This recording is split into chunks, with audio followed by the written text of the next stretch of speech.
L'actualité d'Internet à présent, avec vous, Guy Birenbaum, à 6h52 sur Europe 1. Vous nous parlez ce matin d'une femme qui s'est fait voler son iPhone et qui l'a retrouvé de façon assez incroyable. Oui, Emmanuel, de nombreux sites anglo-saxons repris en France par Mac+Net ou le Nouvel Obs racontent l'histoire de Cathy McCaffrey. Elle s'est fait piquer son iPhone alors qu'elle voyageait sur un bateau de croisière de la compagnie Disney Cruise. Et c'est en rentrant chez elle qu'elle a compris comment elle pouvait retrouver l'iPhone et son voleur. Et oui, en rentrant, elle a allumé son ordinateur et elle s'est rendue compte que tout un tas de nouvelles photos qu'elle ne connaissait pas, qu'elle n'avait pas prises, y étaient apparues.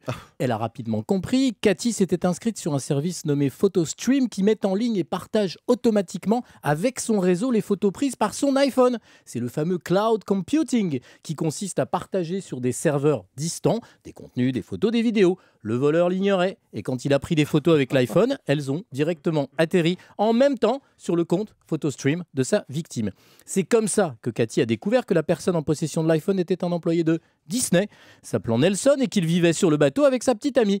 Cathy a donc décidé de se venger et de publier ses photos sur Facebook dans un album intitulé « Les aventures de mon iPhone volé ». On découvre Nelson devant un coucher de soleil avec ses collègues, dans sa cabine avec sa compagne. Alors, on pourra considérer que c'est de bonne guerre de balancer la vie privée de quelqu'un qu'on soupçonne de vol sur le web et d'avoir en quelque sorte les photos volées, voler des photos volées. C'est ça, ouais. Le problème, c'est qu'on peut regretter que Cathy n'ait pas attendu d'être sûre qu'il s'agissait bien de son voleur pour le dénoncer. Comme le note le New York Magazine cité par l'Obs, Nelson a utilisé l'iPhone, mais peut-être que c'est pas lui qui l'a volé, peut-être, qui sait, qu'il l'a récupéré de quelqu'un d'autre. Alors un porte-parole de Disney expliquait à USA Today que l'iPhone était en lieu sûr, qu'une enquête sur Nelson était en cours. Cathy le récupérera quand la croisière sera terminée. L'actualité d'Internet avec vous, Guy Birenbaum, chaque matin sur Europe 1. Oui. On vous retrouve évidemment lundi.